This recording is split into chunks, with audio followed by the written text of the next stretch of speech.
بسم الله الرحمن الرحيم. الحمد لله رب العالمين والعاقبة للمتقين والصلاة والسلام على سيد الأنبياء والمرسلين وعلى آله وأصحابه أجمعين. قال الله تعالى في القرآن الكريم: أعوذ بالله من الشيطان الرجيم. بسم الله الرحمن الرحيم. وإذا أخذنا من النبيين ميثاقهم ومنك ومن نوح وإبراهيم وموسى وعيسى بن مريم وأخذنا منهم ميثاقا غليظا وليسأل الصادقين عن صدقهم وأعد للكافرين عذابا أليما. صدق الله العظيم. ربي شرح لي صدري ويسر لي أمري واحلل عقدة من لساني يفقه قولي. ربي زدني علما ربي زدني علما ربي زدني علما. اللهم افتح علينا حكمتك وانشر علينا رحمتك يا ذا الجلال والإكرام. اللهم افتح فهنا في الدين وبك نستعين. سبحانك لا علم لنا إلا ما علمتنا إنك أنت العليم الحكيم. نہایت ہی قابل احترام میری پیاری بہنوں، السلام علیکم ورحمۃ اللہ وبرکاتہ۔ ابھی میں نے آپ کے سامنے سورۃ احزاب کی آیت نمبر 7 اور 8 کی تلاوت کی۔ اس کا ترجمہ سماعت فرمائیے اور یاد کیجئے جب ہم نے تمام نبیوں سے عہد لیا اور آپ سے اور ابراہیم سے اور موسیٰ سے اور عیسیٰ بن مریم سے، اور ہم نے ان سب سے بہت پکا عہد لیا تاکہ اللہ سچوں سے ان کے سچ کے متعلق دریافت کرے، اور اس نے کافروں کے لیے دردناک عذاب تیار کر رکھا ہے۔ اس کی تفسیر کچھ یوں ہے کہ تمام نبیوں سے عالم میثاق میں جو عہد لیا گیا تھا اس کی حسب ذیل تفاسیر ہیں۔ ایک تفسیر میں فرماتے ہیں کہ تمام انبیاء علیہ السلام سے اللہ تعالیٰ نے یہ عہد لیا تھا کہ ان کو اللہ تعالیٰ نے نبوت کی جو ذمہ داری سونپی ہے وہ اس کو پورا کریں، اور بعض نبی بعض دوسرے نبیوں کی بشارت دیں اور بعض کی تصدیق کریں۔ جیسا کہ ہم سب جانتے ہیں کہ نبی کریم صلی اللہ علیہ وسلم کے آنے سے پہلے جتنے بھی انبیاء کرام اس دنیا میں تشریف آوری کی تو انہوں نے نبی کریم صلی اللہ علیہ وسلم کے آنے کی بشارت دی۔ جتنی بھی کتابیں آسمان سے نازل ہوئی ان سب میں نبی کریم صلی اللہ علیہ وسلم کے آنے کی بشارت موجود تھی،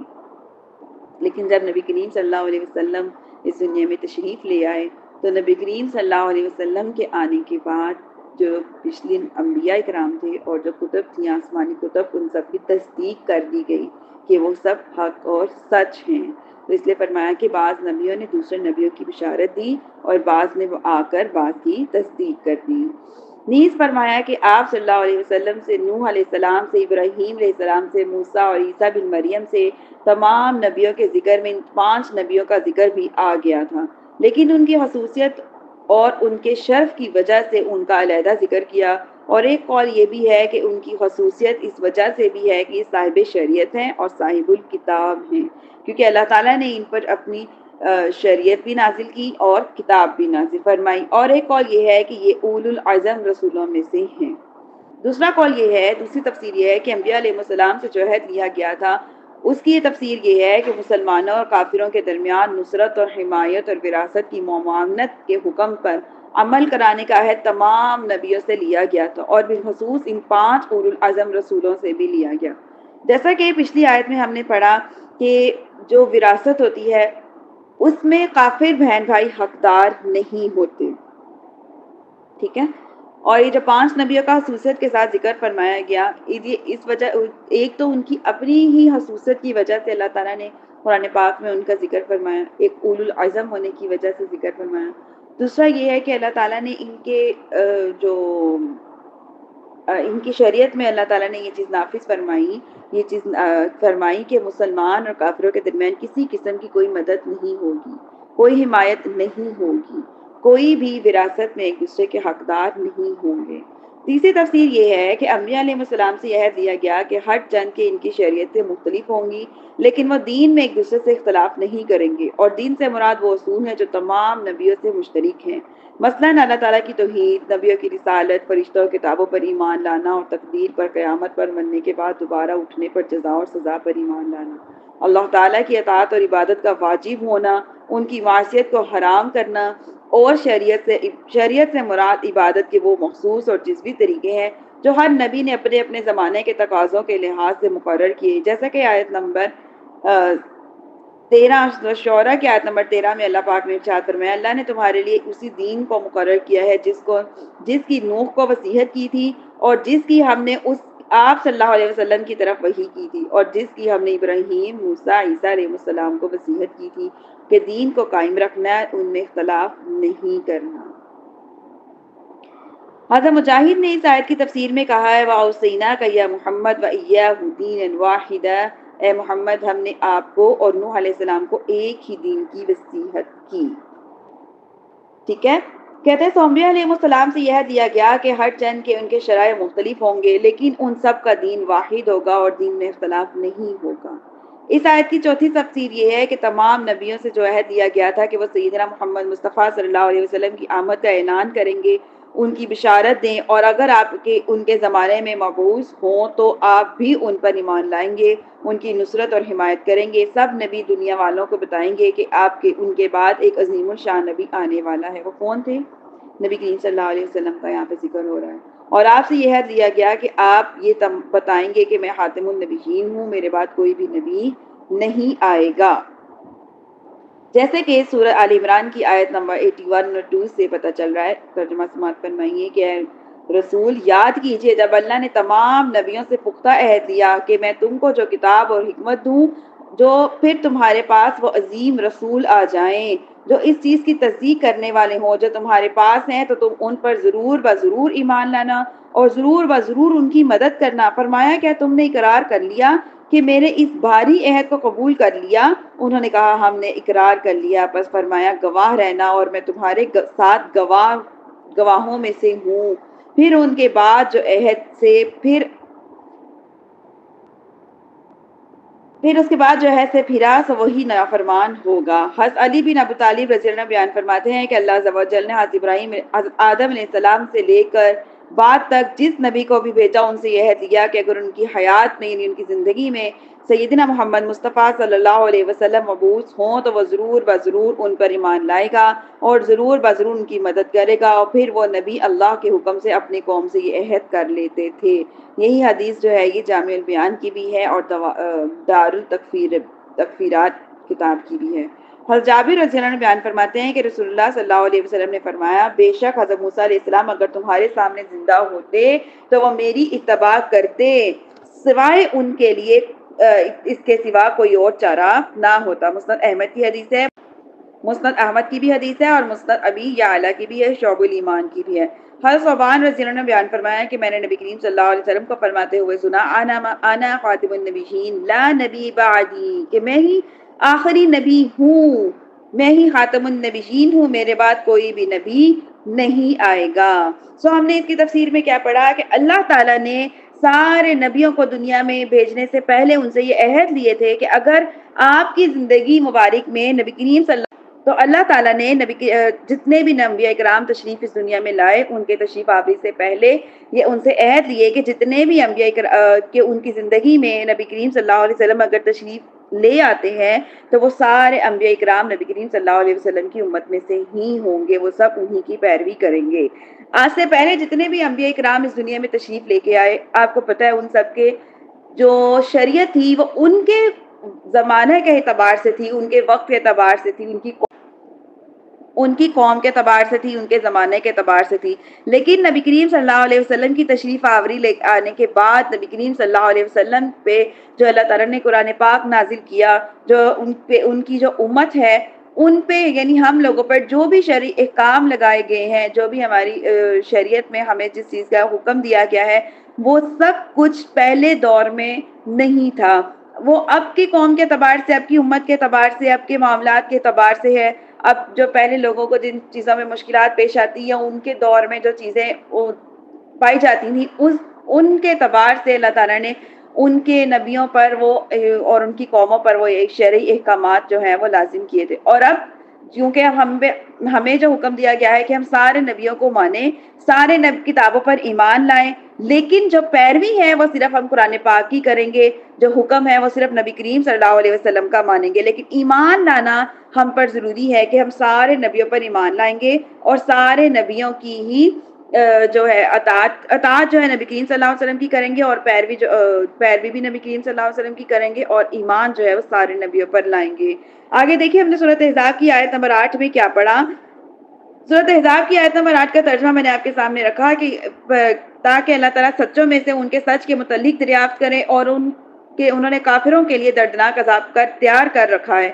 اس آیت میں صادقین سے مراد انبیاء علیہ السلام ہے کہ انبیاء علیہ السلام سے اللہ تعالیٰ جو سوال فرمائے گا اس کے حسب ذیل مراحل ہیں۔ وہ کیا ہے؟ نقاش نے کہا کہ انبیاء علیہ السلام سے یہ سوال کیا جائے گا کہ آیا انہوں نے اپنی قوم کو پیغام پہنچا دیا تھا، اور اس میں یہ تنبیہ کرنا مقصود ہے کہ جب انبیاء علیہ السلام سے بھی سوال کیا جائے گا تو باقی لوگوں کا کیا ٹھکانہ ہے۔ یعنی کہ روز قیامت اللہ تعالیٰ ہر انسان سے سوال کرے گا، ہر انسان سے۔ اب جیسے کہ اللہ تعالیٰ نے ہمیں تبلیغ کا حکم دیا ہے، اب چونکہ نبی کریم صلی اللہ علیہ وسلم کے بعد کوئی بھی نبی دنیا میں تشریف نہیں لائیں گے، اور لیکن تبلیغ کا کام جو ہے وہ قیامت تک جاری رہے گا۔ تو اللہ تعالیٰ نے پھر جتنے بھی علماء ہیں، جتنا بھی ہم لوگ دین جانتے ہیں، تھوڑا جانتے ہیں زیادہ جانتے ہیں، اللہ تعالیٰ نے روز قیامت ہم لوگوں سے بھی سوال کرنا ہے کہ آیا کہ آپ نے یہ حدیث فلاں حدیث سنی، یا دین کی کوئی بات آپ لوگ جانتے تھے، کیا آپ نے اس کی تبلیغ کی یا نہیں کی؟ اب ہم یہ تو نہیں جواب میں کہیں گے کہ اللہ تعالیٰ کوئی نبی ہی نہیں آئے۔ اب دین دیکھیں دنیا میں کس قدر وسیع پھیل چکا ہے اور پھیل بھی رہا ہے، لیکن اگر پھر بھی اس کے باوجود اب ہم اس کو سیکھنے کا شوق نہیں رکھتے، ہمیں اشتیاق نہیں ہے، یا ہم اس وسائل کی طرف نہیں رجوع کرتے، تو ہم اللہ تعالیٰ کو اس بات کا جواب دینا پڑے گا کہ اللہ تعالیٰ نے فرمائیں گے کہ اتنی سہولتیں نعمتیں ہونے کے باوجود بھی آپ لوگوں کو اشتیاق نہیں تھا کہ آپ اس کو سیکھو، آپ لوگوں کو معلوم نہیں تھا کہ تبلیغ کا جو کام ہے وہ قیامت تک جاری کرنے کا حکم ہے، اگر آپ نے سیکھا ہے تو اس کو ضرور بضرور آگے پہنچاؤ۔ ایسے ہی اللہ تعالیٰ نے جب کافروں سے سوال کیا جائے گا تو پوچھا جائے گا کہ کیا تمہارے نبی نے تمہیں نہیں بتایا تھا کہ اللہ ایک ہے؟ کیا تمہیں نہیں کہا تھا کہ بتوں کی عبادت نہ کرو؟ کیا تمہیں نہیں کہا تھا کہ اللہ کے ساتھ کسی کو شریک نہ ٹھہراؤ؟ تو وہ کہیں گے ہاں ہمیں تو کہا تھا، لیکن ہم نے کیا کیا؟ اپنے آباء و اجداد کی پیروی کی۔ تو اب ہم پہ بھی یہی ہے کہ ہم اپنے اللہ تعالیٰ کے بتائے ہوئے دین کو سیکھیں بھی اور سکھائیں بھی، اور جتنا بھی تھوڑا آتا ہے، زیادہ آتا ہے، جتنا بھی آتا ہے، کیونکہ اللہ تعالیٰ نے ہر چیز کا سوال کرنا ہے، ہر چیز کا، لمحے لمحے کا سوال ہوگا، وقت وقت کا سوال ہوگا، چھوٹی بڑی معمولی خاص ہر چیز کا سوال کیا جائے گا۔ تو اب جب انبیاء سے سوال کیا جائے گا تو پھر ہم لوگ کس کیٹ کی انگلی ہیں؟ ہم سے بھی تو سوال کیے جائیں گے۔ تو کیا فرما رہے ہیں کہ ہر ایک سے سوال اس سچ کے متعلق دریافت کیا جائے گا۔ اب سب کچھ ہم جاننے کے باوجود، سب کچھ سننے کے باوجود بھی گناہوں کو کرتے ہیں، اور یہ عام چیز سمجھی جاتی ہے، اور دیکھیں پھر اس کے بعد کتنا زیادہ گناہ ہے۔ ایک چیز جو ہمیں معلوم ہی نہیں اس کا ایک الگ حکم ہے، لیکن ایک معلوم ہونے کے بعد اس کو کرنا، اور بہت دھڑلے سے کرنا، اور اب پھر بعد میں افسوس بھی نہ کرنا، تو انسان کے لیے بہت خسارے کی بات ہے۔ ٹھیک آگے دیکھیے کیا فرماتے ہیں۔ علی بن عیسیٰ نے فرمایا انبیاء علیہ السلام سے یہ سوال کیا جائے گا کہ ان کی قوم نے ان کو کیا جواب دیا۔ اب دیکھیے میں آپ کو ایک بات یہاں پہ کلیئر کرتی چلوں کہ یہ جو سوال اور جواب کا جو سلسلہ ہوگا یہ اس لیے نہیں ہوگا کہ نعوذ باللہ من ذالک کہ اللہ تعالیٰ کو معلوم نہیں ہے،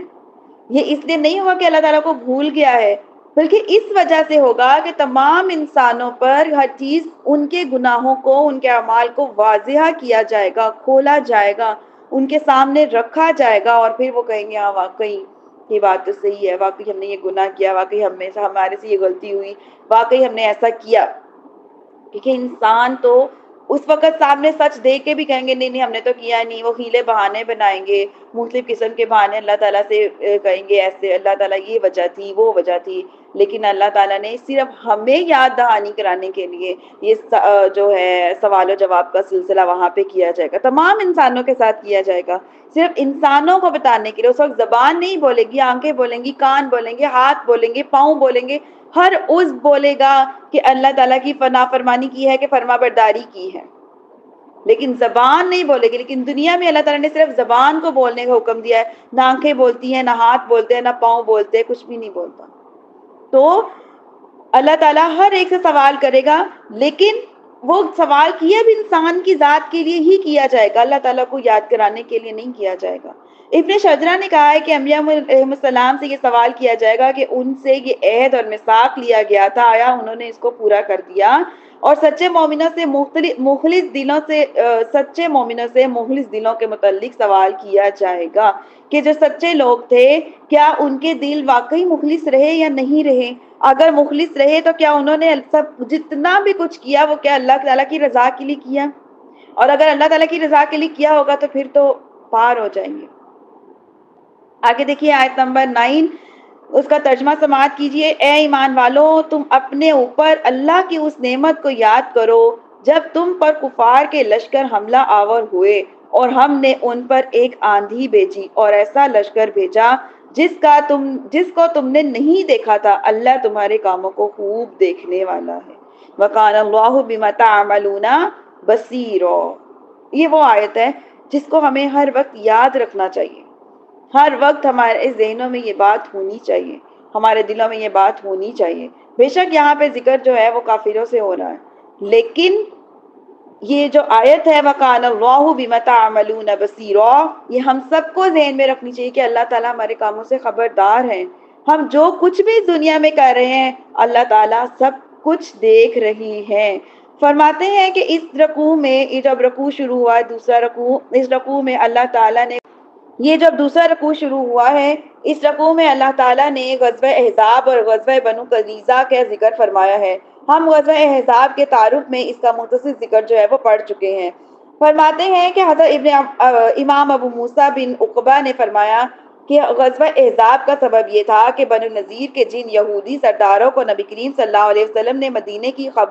مدینے سے خیبر کی طرف جلا وطن کر دیا تھا، ان میں سے سلام بن ابی عقیق، سلام بن مکشم، کنانہ بن ربی مکہ مکرمہ گئے اور قریش کے سرداروں سے ملاقات کی اور انہیں نبی کریم صلی اللہ علیہ وسلم کے خلاف بھڑکایا اور آپ سے جنگ کرنے پر آمادہ کیا اور ان کو یہ یقین دلایا کہ وہ نبی کریم صلی اللہ علیہ وسلم کے خلاف ان کی بھرپور مدد کریں گے. قریش نے ان کے ساتھ اتفاق کر لیا. پھر وہ غفتان کے پاس گئے اور ان کو بھی آپ صلی اللہ علیہ وسلم کے خلاف جنگ کے لیے تیار کر لیا. قریش نے مکہ کے گرد و نواح سے اپنے موافقین کو اکٹھا کر لیا. ان کے لشکر کا قائد ابو سفیان سخر بن حرب تھا اور غفتان کا قائد عنینیہ بن حسین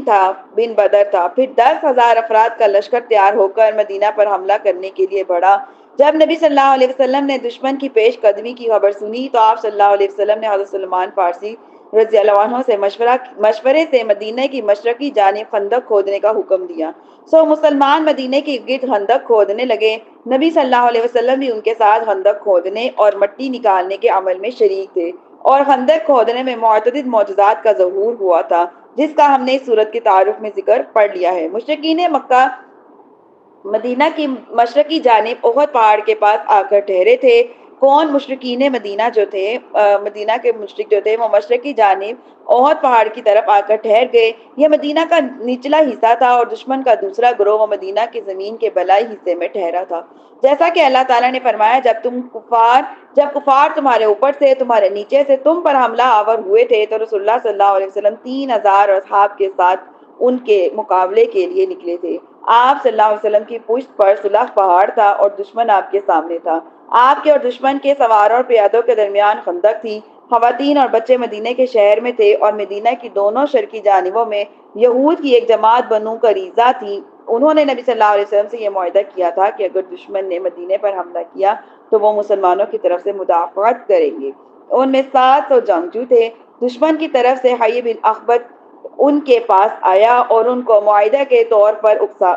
کو توڑنے پر اکسایا، حتیٰ کہ انہوں نے نبی کریم صلی اللہ علیہ وسلم کے ساتھ کیا ہوا معاہدہ توڑ دیا. اب صورتحال یہ تھی کہ باہر کے 10,000 مشرکین نے مدینہ کے گرد گھیرا ڈالا ہوا تھا اور اندر سے 700 یہودی غداری کر کے مسلمانوں کے خلاف جنگ پر کمر بستہ تھے. یہ وہ منظر تھا جس کی اللہ تعالیٰ نے اس طرح نقشہ کشی کی ہے کہ جب تمہاری آنکھیں پتھرا گئی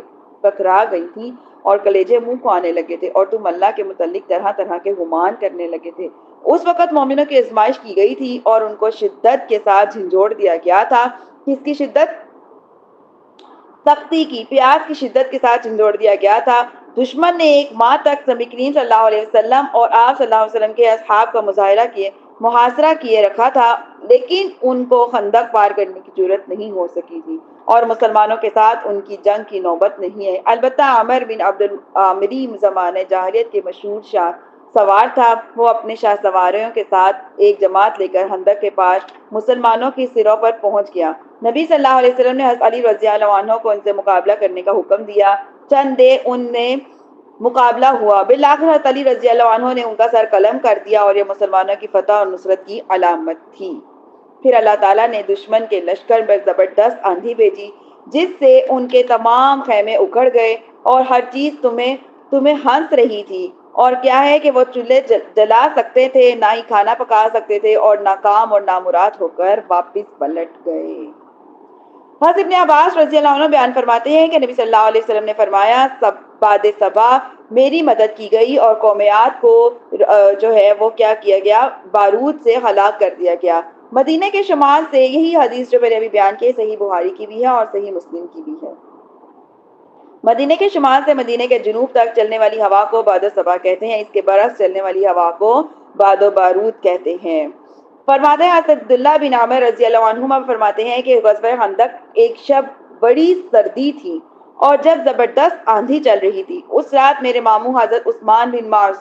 مظعون رضی اللہ عنہ نے مجھے مدینہ بھیجا، میں کھانا اور لحاف وغیرہ لے کر آؤں۔ میں رسول اللہ صلی اللہ علیہ وسلم سے اجازت دے کر روانہ ہوا۔ آپ صلی اللہ علیہ وسلم نے فرمایا، تم کو جو میرے اصحاب ملیں ان سے کہنا کہ میرے پاس آ جائیں۔ جب میں گیا تو سناٹے کی ہوا چل رہی تھی، مجھ کو جو مسلمانوں میں ملا میں نے اس کو رسول اللہ صلی اللہ علیہ وسلم کا پیغام جو تھا پہنچا دیا۔ جنہوں نے کہا تھا کہ تمہیں کوئی بھی مسلمان ملے تو اس کو میرا پیغام پہنچانا کہ ہمارے پاس آ جائیں۔ جس نے بھی یہ پیغام نبی کریم صلی اللہ علیہ وسلم جس نے بھی ایک پیغام سنا، اسی وقت وہ نبی کریم صلی اللہ علیہ وسلم کی طرف روانہ ہو گیا، حتیٰ کہ کسی نے پیچھے مڑ کر بھی نہیں دیکھا۔ آندھی میری ڈھال کو دھکیل رہی تھی، حتیٰ کہ اس کا لوہا میرے پاؤں پر لگا اور جس کو میں نے نیچے پھینک دیا۔ اتنی تیز آندھی کے باوجود، اتنی تیز سختی کے باوجود، جب نبی کریم صلی اللہ علیہ وسلم کا حکم ان تک پہنچ گیا، پیغام ان تک پہنچ گیا کہ جو بھی سنے فوری طور پہ میرے پاس آ جائے، تو انہوں نے آندھی کے تھمنے کا انتظار نہیں کیا، سردی کو کم کرنے کا انتظار نہیں کیا، بلکہ جس پوزیشن میں بھی کھڑے تھے، جس حالت میں بھی کھڑے تھے، فوری طور پہ نبی کریم صلی اللہ علیہ وسلم کی طرف چلے گئے۔ فرماتے ہیں حضرت حذیفہ رضی اللہ عنہ بیان کرتے ہیں کہ ایک شخص نے کہا، اگر میں رسول اللہ صلی اللہ علیہ وسلم کے عہد مبارک میں ہوتا تو آپ صلی اللہ علیہ وسلم کے ساتھ جہاد کرتا، خوب لڑتا۔ حضرت حذیفہ نے کہا، کیا تم ایسا کرتے؟ تو مجھے وہ منظر یاد ہے جب غزوہ احزاب میں ہم ایک شب رسول اللہ صلی اللہ علیہ وسلم کے ساتھ تھے، ایک رات سخت سردی کی رات تھی، بہت تیز آندھی چل رہی تھی۔ رسول اللہ صلی اللہ علیہ وسلم نے فرمایا، سنو، کوئی ایسا شخص ہے جو کفار کی خبریں حاصل کر کے آئے، قیامت کے دن اللہ تعالیٰ اس کو میری رفاقت عطا فرمائے گا۔ ہم خاموش رہے اور ہم میں سے کسی نے بھی جواب نہیں دیا۔ یاد رکھیں، میں نے ذکر کیا ہے کہ یہاں پہ بتا رہے ہیں کہ بہت سخت سردی کا دن تھا، سردی کی رات تھی جب یہ سارا واقعہ حضرت حذیفہ رضی اللہ عنہ جو ہے وہ بیان فرما رہے ہیں کہ بہت سردی تھی، ہم بہت تیز آندھی چل رہی تھی، لیکن نبی کریم صلی اللہ علیہ وسلم نے فرمایا کہ کوئی شخص ایسا ہے جو کفار کی خبریں لا کے مجھے دے، اگر کوئی شخص ایسا کرے گا تو قیامت کے دن اس کو میری رفاقت نصیب ہوگی۔ لیکن کسی نے بھی جواب نہ دیا، سب لوگ خاموش کھڑے رہے۔ پھر آپ صلی اللہ علیہ وسلم نے فرمایا، اے حذیفہ، تم جاؤ اور کفار کی خبریں حاصل کر کے آؤ۔ جب آپ نے میرا نام لے کر پکارا تو میرے لیے اٹھنے کے سوا کوئی اور چارہ نہ تھا، تو آپ صلی اللہ علیہ وسلم نے فرمایا، جاؤ کفار کی خبریں لا کر میرے پاس لے کے آؤ اور اس کو میرے خلاف غضب میں نہ لانا۔ یہ بات غور سے سنیے گا، آگے جا کے میں اس کا پورا بات آپ کو بیان کرتی ہوں۔ اس کو میرے خلاف غضب میں نہ لانا۔ جب میں ان کی طرف روانہ ہوا تو یوں لگتا تھا کہ جب میں سردی میں جا رہا تھا لیکن میرے اوپر گرم حمام میں چل رہا ہوں۔ جب میں ان کے پاس پہنچا تو میں نے دیکھا ابو سفیان اپنی پیٹھ کو آگ سے سینک رہا ہے۔ جب سردی لگتی ہے تو پتہ ہیٹر چلاتے ہیں، آگ وغیرہ چلاتے ہیں، لکڑیاں وغیرہ چلاتے ہیں تاکہ ہیٹ پہنچے، کیونکہ انسان سردی آپ کو پتہ ہے نہ سردی اچھی لگتی ہے انسان کو، نہ گرمی اچھی لگتی ہے۔ تو جب سردی اس کو حضرت حذیفہ کو جب وہ سردی میں جا رہے تھے، نبی کریم صلی اللہ علیہ وسلم کا ایک دفعہ کہنے کے بعد وہ فوری اٹھ گئے اور سردی بھی نہیں دیکھی اور اسی وقت وہ چل پڑے۔ تو اللہ تعالیٰ نے اتنا کرم کیا، اللہ تعالیٰ کو ان کی ادا اتنی پسند آئی کہ جب سردی میں جا رہے تھے، آندھی میں جا رہے تھے، تو اللہ تعالیٰ نے ان کو سردی لگنے نہیں دی، بلکہ ایسے رکھا جیسے وہ گرم حمام میں چل رہے ہیں، ہیٹ پہنچائی۔ اور جب وہ ہیٹ پہنچتے ہیٹ کے ساتھ ہی جب وہ دشمنوں کی جگہ پہ پہنچ گئے، کفار کی جگہ پہ پہنچ گئے، تو وہ کیا دیکھتے ہیں کہ جو ابو سفیان ہے وہ کیا کر رہا ہے، وہ اپنے آپ کو ہیٹ پہنچا رہا ہے، اتنی سخت سردی تھی کہ وہ آگ کے ذریعے ہیٹ پہنچا رہا تھا، اپنے آپ کو سیک رہا تھا۔ تو اس کا ابو سفیان نے ابو حذیفہ نے کیا کہا کہ میرا دل کرنے لگا کہ میں اس کو پیچھے سے تیر ماروں، کہ میں نے سوچا اس کو میں تیر مارتا ہوں، لیکن پھر مجھے یاد آیا کہ نبی کریم صلی اللہ علیہ وسلم نے کیا فرمایا کہ اس کو میرے خلاف غضب میں نہ لانا۔ یہ وہ بات جو میں نے ابھی آپ سے کہی کہ غور سے سنیے گا، کہ اس کا دل کیا کہ میں یہ اس کا منہ تو دوسری سائڈ پہ ہے تو میں پیچھے سے اس پہ حملہ کر دیتا ہوں، یہ مر جائے گا۔ لیکن جب نبی کریم صلی اللہ علیہ وسلم نے حکم دے دیا کہ اس کو غصہ نہ چڑھانا، اگر وہ تیر مار دیتے تو ظاہری بات ہے الرٹ ہو جاتے سارے، اور جنگ جو تھی وہ اس وقت شروع ہو جاتی۔ تو ان کو یاد آ گیا اور انہوں نے کیا کیا، چپ چاپ وہاں سے آ گئے، کیونکہ انہیں پتا تھا کہ میں جس پوزیشن میں کھڑا ہوں میرا تیر سیدھا نشانے پہ لگے گا اور اس کو وہ جا کے اس سے مر بھی سکتا ہے۔ لیکن ان کو یاد ہے کہ نبی کریم صلی اللہ علیہ وسلم نے منع فرمایا ہے، دشمن سامنے ہونے کے باوجود اس کو نہیں مارا، کیونکہ انہوں نے پیروی کی نبی کریم صلی اللہ علیہ وسلم کے حکم کی۔ خیر واپس وہ اس حال میں واپس آ گئے، مجھے یوں لگ رہا تھا کہ میں گرم حمام میں چل کر ہی واپس آ رہا ہوں، لیکن جب میں نبی کریم صلی اللہ علیہ وسلم کے پاس پہنچا اور میں نے آپ صلی اللہ علیہ وسلم سے کفار کے متعلق ساری خبریں بیان کی، جو کچھ بھی انہوں نے دیکھا تھا وہ سب بیان کیا، جیسے ہی وہ حضرت حذیفہ فرماتے ہیں جیسے ہی میں خبر دے کے فارغ ہوا، یعنی نبی کریم صلی اللہ علیہ وسلم کا جو حکم تھا وہ یہاں تک ختم ہو، یعنی کہ جو حکم تھا نبی کریم صلی اللہ علیہ وسلم نے جو حکم دیا تھا وہ یہیں تک ختم ہو گیا، فنش ہو گیا، تو فرماتے ہیں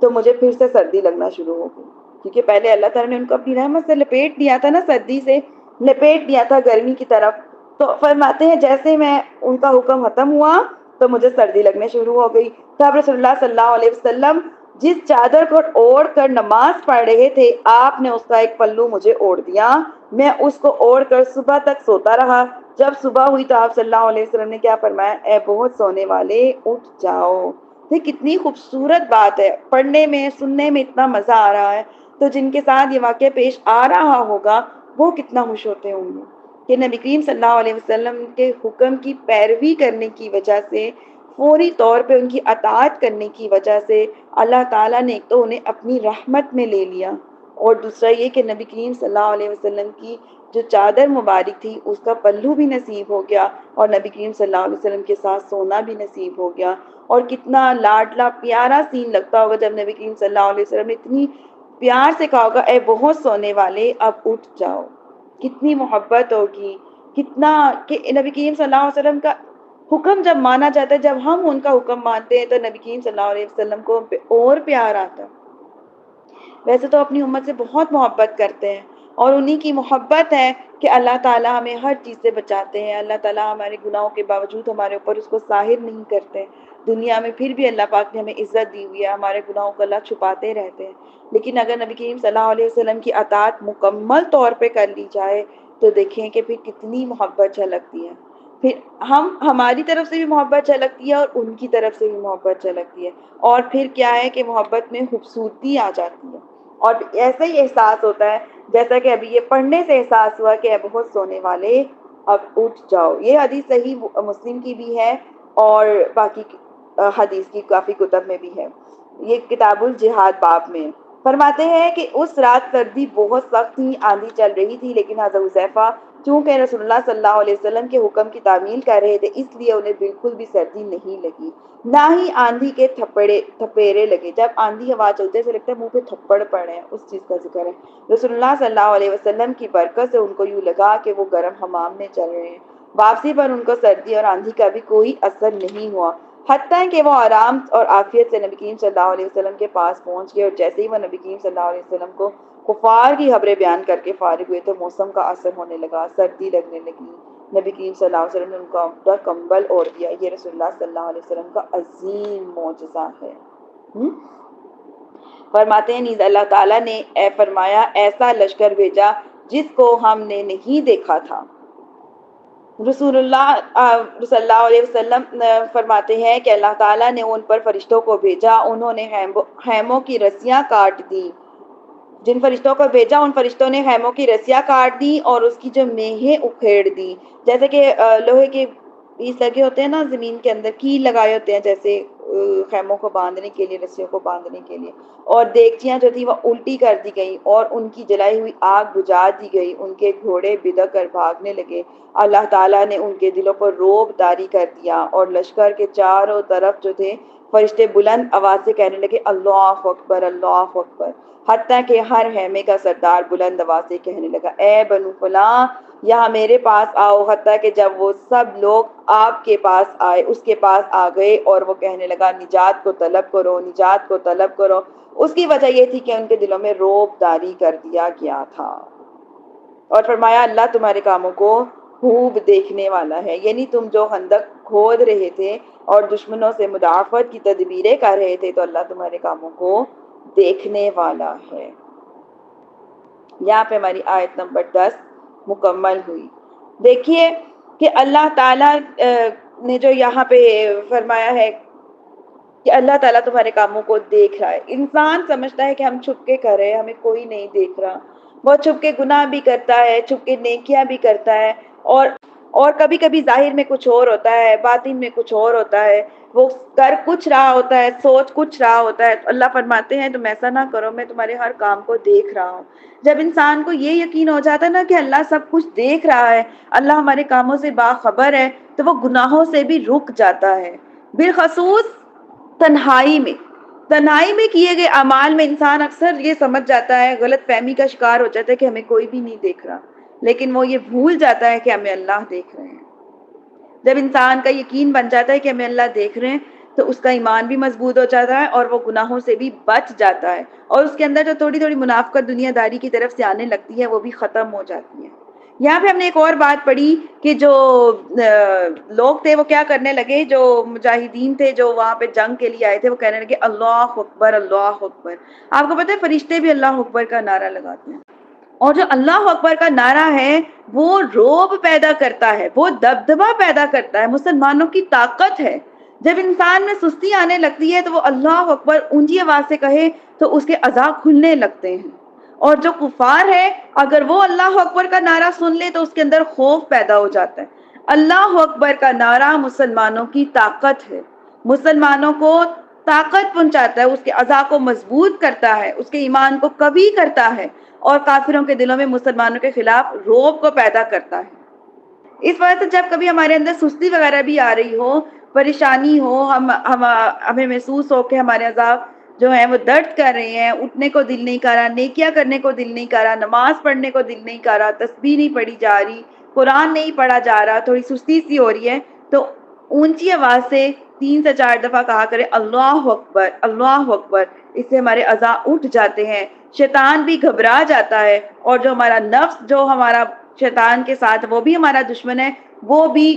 اس کے دل میں وہ بھی دبدبے میں آ جاتا ہے، اور انسان کے اندر چستی پیدا ہو جاتی ہے، اور جب چستی پیدا ہو جاتی ہے تو اعمال میں بھی آسانیاں پیدا ہو جاتی ہیں۔ انشاءاللہ تعالی ہم آگے اس کے بعد آیت نمبر 11 سے سٹارٹ کریں گے۔ اللہ رب العزت سے دعا ہے جتنا بھی ہم نے پڑھا پڑھایا، سنا سنایا، سیکھا سکھایا، اللہ تعالیٰ اپنے بارگاہ الہی میں اس کو قبول و منظور فرمائے۔ جو کچھ بھی ہمارے پڑھنے پڑھانے، سننے سنانے، سیکھنے سکھانے میں کچھ لغزشیں ہو گئی، مجھ سے زبان میں لغزشیں ہو گئی، آپ کو سننے میں ہوگی، ادب اہداب کے اعتبار سے، زبردست شدمت کے اعتبار سے جو بھی کمی پیشی ہو گئی ہو، الفاظ کو بولنے میں، سمجھانے میں، پڑھنے میں کمی پیشی ہو گئی ہو، سننے میں، سمجھنے میں، اللہ تعالیٰ اپنے فضل کرم رحمت سے معاف فرمائے۔ اللہ تعالیٰ قرآن کا نور ہمارے سینوں میں عطا کرے، ہمارے ظاہر باطن میں عطا کرے، قرآن کے مطابق زندگیاں گزارنا ہمارے لیے آسان کرے، اور اس کو پڑھنے کی، پڑھانے کی، تبلیغ کرنے کی اللہ تعالیٰ ہمیں توفیق عطا فرمائے۔ انشاءاللہ تعالیٰ آگے سے ہم سورۃ احزاب کی آیت نمبر 11 سے سٹارٹ کریں گے۔ السلام علیکم ورحمۃ اللہ وبرکاتہ۔